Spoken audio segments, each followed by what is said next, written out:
Bonsoir à tous et bienvenue dans votre journal sur ITV. Le capitaine Touré est un déserteur. C'est du moins ce que dit le communiqué de la gendarmerie nationale rendu public aujourd'hui.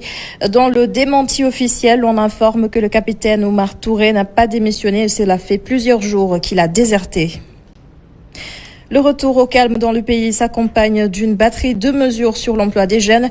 Le chef de l'État Macky Sall a annoncé plusieurs projets. Les jeunes se montrent plutôt sceptiques et nous leur avons donné la parole. Coronavirus, la campagne de vaccination est en cours et pourtant beaucoup se sentent exclus malgré les assurances du ministère de la Santé sur le déroulement de la campagne. Ces Sénégalais dénoncent un accaparement et un défaut de communication sur les modalités d'inscription.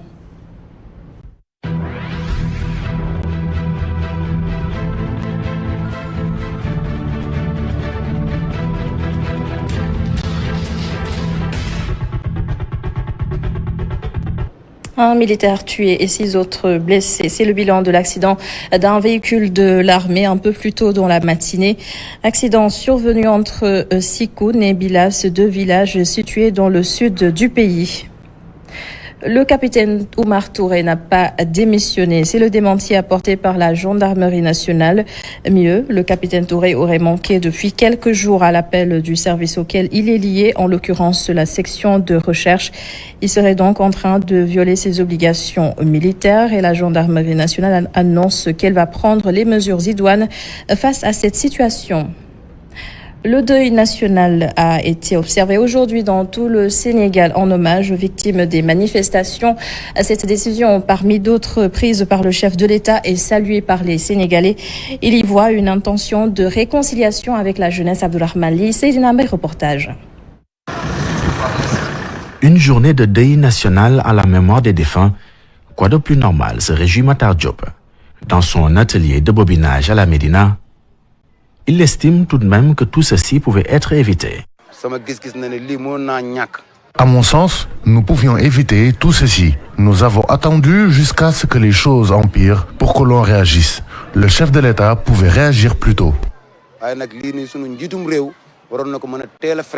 Ils sont au moins une dizaine.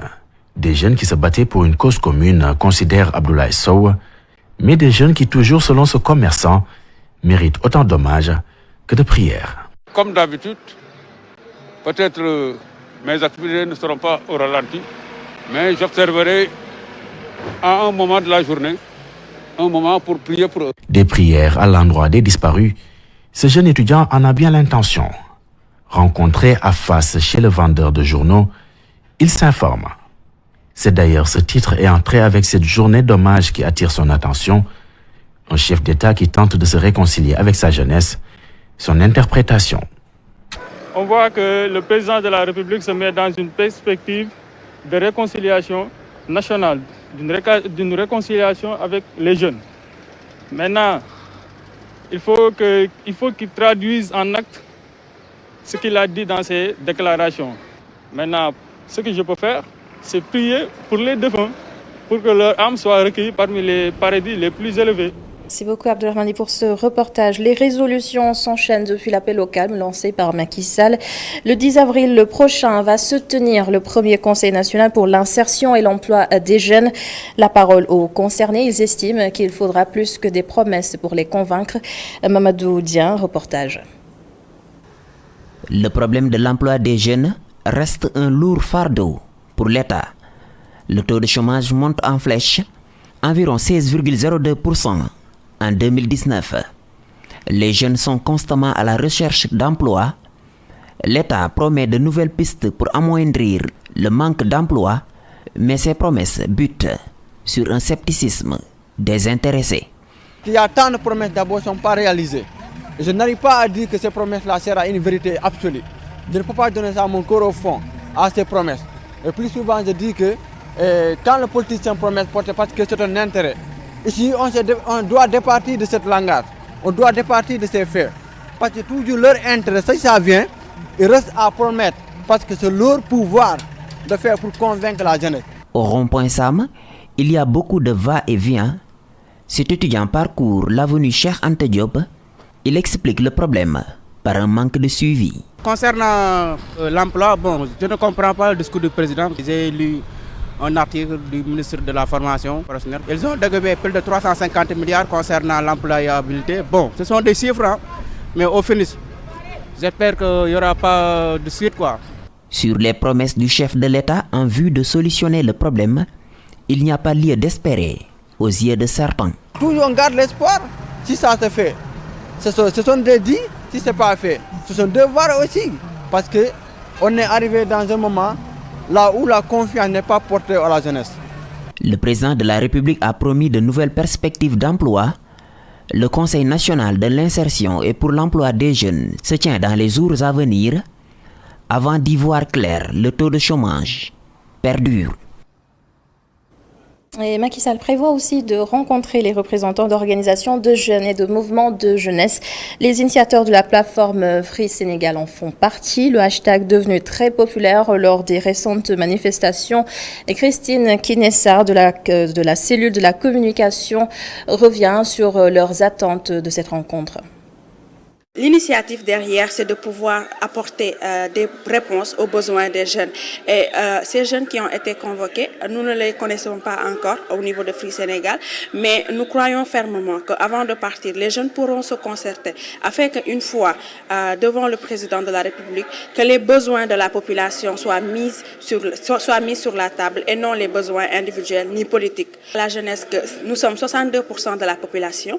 Il est important aujourd'hui que nous puissions nous impliquer dans les processus que ce soit politique ou de développement local, parce que si nous voulons que le pays avance, nous devons nous impliquer. Si nous voulons que nos besoins soient pris en compte, nous devons les exprimer, parce que qui ne connaît pas tes besoins ne peut pas t'aider. Il est temps que les jeunes, avec leur spécialité, avec leur capacité, qu'ils puissent s'impliquer en vue d'apporter un développement, un monde meilleur pour le Sénégal. Et sur la création d'emplois pour les jeunes, le professeur Aboukan, économiste, déclare qu'il est primordial d'évaluer les programmes jusque-là mis en place en insistant sur l'efficacité des dépenses déjà effectuées. Les répond Taousman Gueye. Il faut le dire, beaucoup de choses ont été faites. Mais comme les résultats ne sont pas au rendez-vous, on doit vraiment avoir la culture de l'évaluation et insister un peu sur l'efficacité des dépenses qui sont faites pour les jeunes. Il faut aussi se rendre compte du fait que les résultats qu'on obtient pour les politiques de jeunesse ou d'emploi, ces résultats-là dépendent un peu de la structure de l'économie. Parce que si vous avez une économie comme la nôtre, qui est portée par des exportations d'or, des exportations de phosphate, des exportations de produits halieutiques non transformés, et une économie qui importe des produits alimentaires, et des biens d'équipement, c'est pour dire qu'en fait, il y a problème. Parce que vous pouvez beaucoup investir pour que les jeunes trouvent de l'emploi, mais vous n'aurez même pas un secteur privé capable, disons, de les embaucher. Et on parle beaucoup d'entrepreneuriat, mais moi je fais partie de ceux qui pensent que tout le monde ne peut pas devenir entrepreneur. Parce qu'il faut avoir les capacités pour devenir entrepreneur, il faut avoir les fonds pour devenir entrepreneur. Donc le secteur privé doit être renforcé. S'il y a vraiment une orientation essentielle à donner aux nouvelles mesures concernant la jeunesse ou pour l'emploi des jeunes, c'est vraiment le renforcement du secteur privé. Plusieurs cas de vol et d'agression signalés la semaine dernière durant ces heures, du matériel volé à revendre probablement. Ces recels ne sont pas sans conséquences et sans risque non plus. Et c'est ce que nous allons voir avec Aïssatou Kane. Marché Koloban, lieu de brassage de vendeurs de toutes sortes, est réputé endroit préféré des receleurs. Ce que ce vendeur dans le marché depuis 42 ans ne trouve pas légal. Ceux qui achètent les portables devraient savoir qu'ils sont dans l'illégalité. À trop vouloir la facilité, ils finissent par s'en mordre les doigts. Dans la revente de téléphones depuis 1991, ce vendeur est conscient des transactions illicites. Il a pris ses dispositions pour éviter toute arnaque. Il y a des gens qui vendent et disent que le téléphone portable leur appartient. Si la personne ne fait pas attention, elle peut acheter le portable sans prendre l'affiliation du vendeur. Mais maintenant, nous vendeurs, nous en sommes conscients. Quand on achète un portable, on prend la pièce d'identité et on l'amène au poste de police afin qu'il soit enregistré en cas de recel. Le doyen sensibilise les Sénégalais sur le recel. Je demande solennellement à la population de ne plus acheter des téléphones venant du secteur informel, surtout sans facture. De grâce, allez acheter vos téléphones dans les magasins téléphoniques. Au moins, eux te remettront une facture. Mais si vous faites le choix de l'acheter dans la rue sans facture, ce sera à vos risques et périls. Dissimuler, transmettre, détenir une chose ou encore faire office d'intermédiaire en sachant que l'objet provient d'un crime ou d'un délit est une infraction comme le stipulent les articles 430 et 431 du Code pénal sénégalais. Toute personne coupable de recel s'expose à des mesures disciplinaires. Merci Aïssatou Kane. La campagne de vaccination contre le coronavirus se poursuit. Jusqu'à ce matin, 68 205 personnes ont été déclarées vaccinées dans tout le pays. Malgré les assurances du ministère de la Santé et de l'Action sociale, d'autres milliers de Sénégalais ignorent toujours la procédure à suivre afin de décrocher un rendez-vous pour se faire immuniser. Des témoignages recueillis par Ngor Diouf. Sur ce site de repos de conducteurs de taxi, la distanciation physique n'est pas respectée. Et pour la vaccination, de nombreuses personnes âgées ignorent le processus à suivre pour se faire vacciner. C'est le cas de Ndiagassa, 65 ans.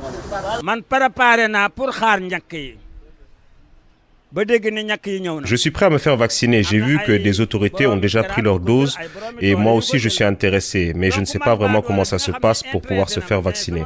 Oumar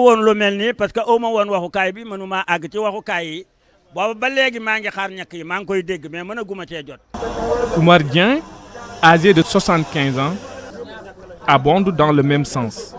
Il invite les autorités sanitaires à revoir la stratégie mise en œuvre.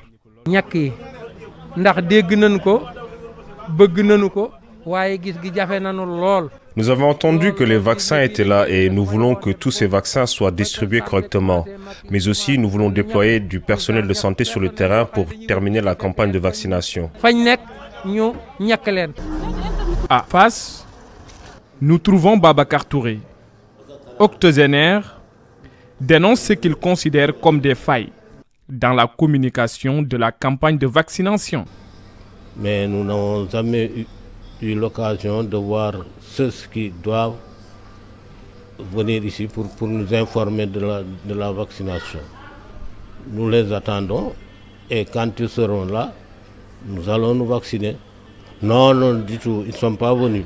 Nous ne les avons pas vus. Nous avons entendu et vu par la télé qu'il y a des gens qui doivent aller voir les personnes âgées, mais ils ne sont pas arrivés ici encore. Je ne sais pas qu'est-ce qui les retient. Depuis le 23 février, le ministère de la Santé et de l'Action sociale a lancé une campagne de vaccination avec des cibles prioritaires dont les personnes âgées. Une approche de proximité serait la bienvenue pour le succès de la campagne.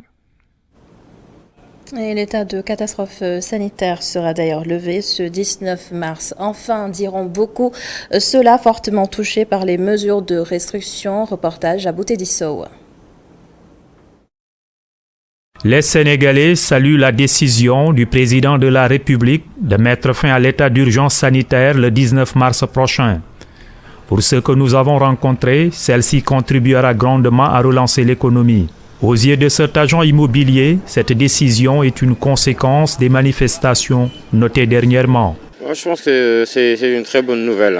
Le couvre-feu là, on devait l'arrêter depuis longtemps, à mon avis. Parce que ce n'est pas quelque chose qui arrête cette circulation du virus. Et au niveau même financier, les gens avaient des problèmes pour travailler normalement et gagner bien leur vie. Parce qu'à partir de 19h, tu es obligé d'arrêter le boulot et d'essayer de rentrer chez toi plus tôt. C'est sûr que c'est à cause des manifestations qu'ils ont arrêté parce que les gens ont faim. Cette transitaire estime que le couvre-feu a provoqué des dérapages notés lors des manifestations. Pour elle, ils sont nombreux à ne plus avoir la possibilité de subvenir convenablement à leurs besoins. C'est une bonne décision. Il est très difficile de trouver un véhicule pour rentrer avant le couvre-feu. Et puis, avec cette situation, certains ont du mal à manger comme cela se doit parce que leurs activités ne marchent plus. Et malheureusement, c'est cela qui a poussé certains à s'attaquer à des grandes surfaces pour trouver de quoi manger. Ils sont fatigués.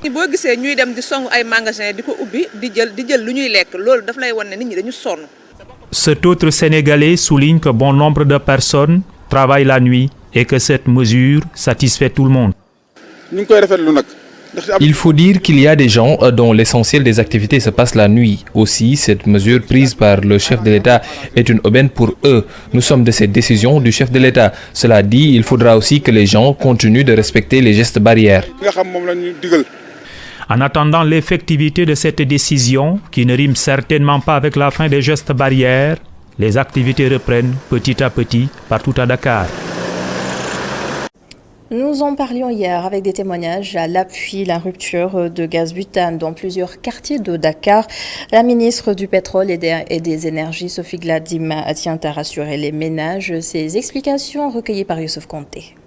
Non, actuellement, il n'y a pas de pénurie, que ce soit de produits pétroliers comme gaziers. Même gazier, c'était du point de vue, on a fait une pénurie de sécurité. Pénurie de sécurité, c'est qu'on avait bloqué les bonbonnes pour qu'on ne les retrouve pas dans la rue, pour que les gens ne l'utilisent pas comme arme. Maintenant qu'on pense que cette vague est passée, on va les sortir. Et il y avait aussi les transporteurs qui ont protégé leurs biens parce qu'ils avaient peur de passer et qu'on leur casse leur véhicule. Petit à petit, ils commencent à servir les stations, ils l'ont dit, et les magistrats nous l'ont dit hier, même si ce n'est qu'une seule pompe, pour dire combien ils tiennent aujourd'hui aux Sénégalais. Même si c'est une pompe, ils vont tout faire pour que la pompe marche, pour que tout Sénégalais qui vienne avec sa voiture puisse s'approvisionner en carburant. La ministre du Pétrole et des Énergies rendait visite aujourd'hui aux gérants de stations saccagées par les manifestants. Sophie Gladima s'engage à les accompagner, Youssouf Konté. C'est avec le cœur meurtri que le ministre du Pétrole et des Énergies s'est adressé à la presse pour montrer tout son mécontentement suite au saccage des stations-service. Et que donc tous ces ravages, toutes ces pertes, c'est le Sénégal qui perd des emplois, c'est le Sénégal qui perd de l'argent pour sa fiscalité, mais ce sont des pères de famille à qui également on ôte du pain de la bouche. Plus de 70 stations-service ont été saccagées par des manifestants. Aïssatou Sophie Gladima dit que l'État est en train de voir les voies et moyens de venir en aide aux gérants des stations. Aujourd'hui, on va faire l'état des lieux. Une fois que l'état des lieux dans tous les secteurs sera fait, nous allons voir comment on l'a fait pour la Covid. Nous allons, secteur par secteur, voir comment les aider. Épurer la dette, on verra combien on va l'épurer, et puis également les aider à ce que les stations redémarrent et que l'approvisionnement en carburant se fasse de façon normale. Cette dame est la gérante des stations Total d'Ongor. Elle se dit inquiète suite aux dégâts qu'ils ont subis.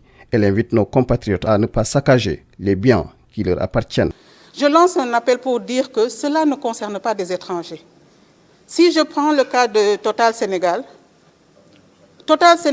depuis le directeur jusqu'au gérant, jusqu'au laveur, nous sommes tous des Sénégalais. Donc si maintenant ils viennent s'attaquer à des Sénégalais qui ont choisi d'investir dans le pays, qui ont choisi de travailler dans le pays, qui ont choisi d'embaucher et de promouvoir l'emploi dans ce pays, c'est vraiment dommage. Parce que pour moi, tout ce qu'on a cassé ne concerne pas les étrangers. Ça concerne les Sénégalais et les Sénégalaises. Le ministère du Pétrole et des Énergies invite les manifestants à préserver nos biens communs et éviter ces scènes de violence.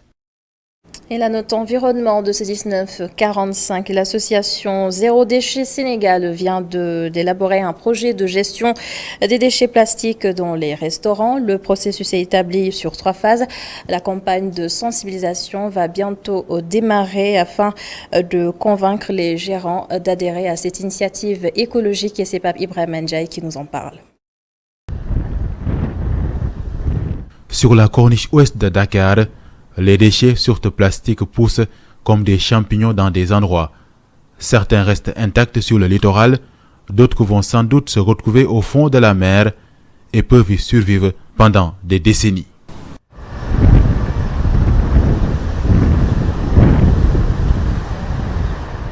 Justement pour éviter qu'ils se retrouvent dans la nature et se transforment en une équation écologique, Mohamed Thioune et son équipe informent qu'il procède à un tri sélectif des flux importants des déchets, mais il admet que le concept de restaurant zéro déchet est une découverte pour lui.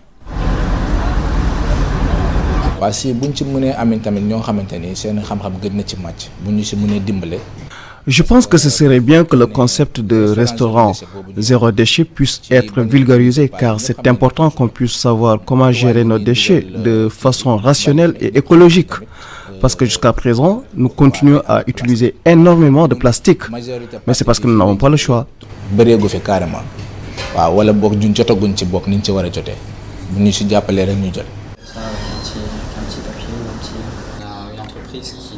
Un restaurant zéro déchet est loin d'être un nouveau concept pour d'autres. C'est le cas d'Emilien Damarton qui a décidé de franchir un cap 4 mois après avoir lancé son restaurant. Il y a un investissement. Alors, au-delà du coût financier, je pense que ça peut perdre certaines personnes si on le dit comme ça sans préciser. Il y a un coût d'investissement qui est par contre assez vite rentabilisé de par le fait de ne pas acheter les marchandises jetables de manière régulière. Je pense que vous pourrez demander à n'importe quel restaurateur.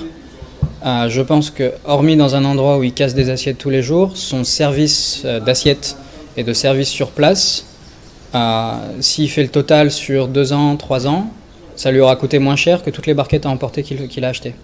Ici, le plastique n'est pas le bienvenu. Le restaurateur qui a fermé ses portes à cause des manifestations récentes dans la capitale sénégalaise a misé par exemple sur les bouteilles en verre, des choix écologiques assumés et adaptés à la réalité sénégalaise, selon lui.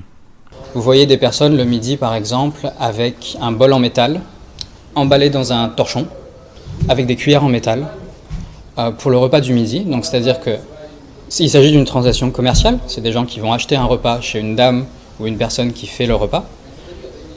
Ils ramènent le repas et ensuite ramènent la vaisselle. Ça c'est quelque chose qui n'existe presque plus dans certains pays. Si vous voulez faire manger 10 personnes dans un bol sans générer aucun déchet, ça fonctionne. Si l'autre méthode plus moderne serait de faire des barquettes individuelles. Donc vous avez 10 barquettes, 10 couverts jetables, des serviettes jetables, tout ça pour un repas. Un restaurant zéro déchet, l'initiative n'a pas encore atteint le niveau de prolifération des déchets plastiques à Dakar. Mais Emilien et Mohamed gardent espoir tout en souhaitant qu'un jour il sera possible de respirer l'air frais du littoral sans côtoyer les déchets, surtout plastiques.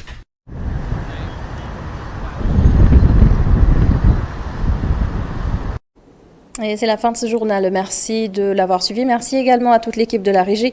La suite de la Total Bloc d'information tout de suite avec Cheikh Hassan Affal. Bonne soirée à tous.